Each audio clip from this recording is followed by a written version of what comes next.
Hi guys, ఎలా ఉన్నారు? నేను మీ చందు. ఈ రోజు నేను మీ ముందు కొన్ని ట్రెండింగ్ టాపిక్స్ తీసుకొచ్చాను. అవేంటో చూద్దాం పదండి. సాధారణంగా ఎక్కడైనా ఫ్లైట్స్, బస్సులు హైజాక్ అవుతుంటాయని చెప్పి మనందరం వింటుంటాం. చాలా సినిమాల్లో కూడా చూస్తుంటాం. కానీ రీసెంట్ గా రియల్ గా ఒక ట్రైన్ అయితే హైజాక్ చేశారు. మనమైతే వివరాల్లోకి వెళ్ళినట్లయితే పాకిస్తాన్ లోని జాఫర్ ఎక్స్ప్రెస్ ట్రైన్ ను హైజాక్ చేసిన వీడియోని బలూచ్ రెబల్యూషన్ ఆర్మీ విడుదలైతే చేసింది. ఒక నిర్మానుష్యమైనటువంటి కొండ ప్రాంతం నుంచి సాగిపోతున్న రైలుని హైజాక్ చేసేందుకు బలూచిస్తాన్ సభ్యులు ముందుగా పట్టాలనైతే పేల్చేశారు. తర్వాత అక్కడ రైలు అయితే ఆగిపోయింది. కొంతమంది బలూచిస్తాన్ సభ్యులు తుపాకీలు పట్టుకొని రైల్లోకెక్కి అక్కడ ఉండే పాకిస్తాన్ సైనికుల్ని బందీలుగా చేసుకున్నారు. ఈ ప్రాంతంలో కొన్ని ఏళ్లుగా స్వతంత్ర బలూచిస్తాన్ కోసం ఇక్కడి ప్రజలు పాకిస్తాన్ తో పోరాడుతూనే ఉన్నారు. అయితే ఇక్కడ చివరికి పాకిస్తాన్ ట్రైన్ హైజాక్ లో బందీలందరినీ సైన్యం అయితే విడిచిపెట్టేసింది. 346 మందిని విడిచిపెట్టినట్లు ప్రకటనలో అయితే పేర్కొనడం జరిగింది. మొత్తం 33 మంది టెర్రరిస్టులను హతమార్చినట్లు తెలపడం జరిగింది. ఇదే క్రమంలో 28 మంది పాక్ జవాన్లను అయితే కోల్పోవడం జరిగింది. బందీలలో కూడా దాదాపు 21 మంది చనిపోయినట్లయితే మనకు వివరాలు వెల్లడించడం జరిగింది. నెక్స్ట్ టాపిక్,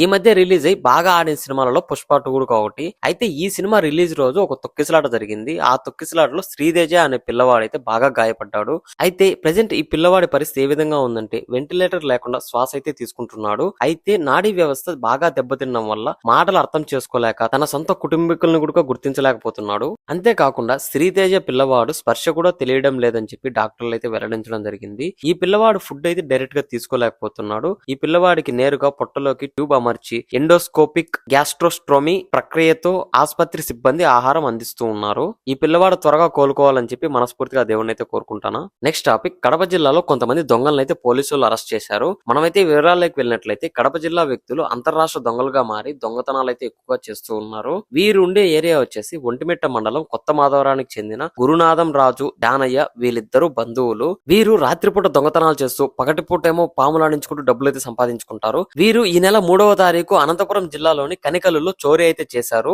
దేవుడి గుడి నిర్మాణం కోసం చందాలు చేసి పోగేసిన 12 లక్షల అమౌంట్ అయితే వీళ్ళు దొంగతనం చేయడం జరిగింది. అయితే అనంతపురం పోలీస్ వాళ్ళు రాజు అనే వ్యక్తితో పాటు మరొకరిని కూడా అరెస్ట్ చేయడం జరిగింది. ఏమైనా గానీ పోలీస్ వాళ్ళు చాలా బాగా వ్యవహరించారని చెప్పి అయితే చెప్పుకోవచ్చు. అంతేకాకుండా ఇలాంటి పోలీస్ వాళ్ళు ఉండడం వల్ల ప్రజలు కూడా ఎంతో సంతోషంగా పడుకొని నిద్రపోగలుగుతున్నారు. Thank you for watching guys. Please don't forget subscribe.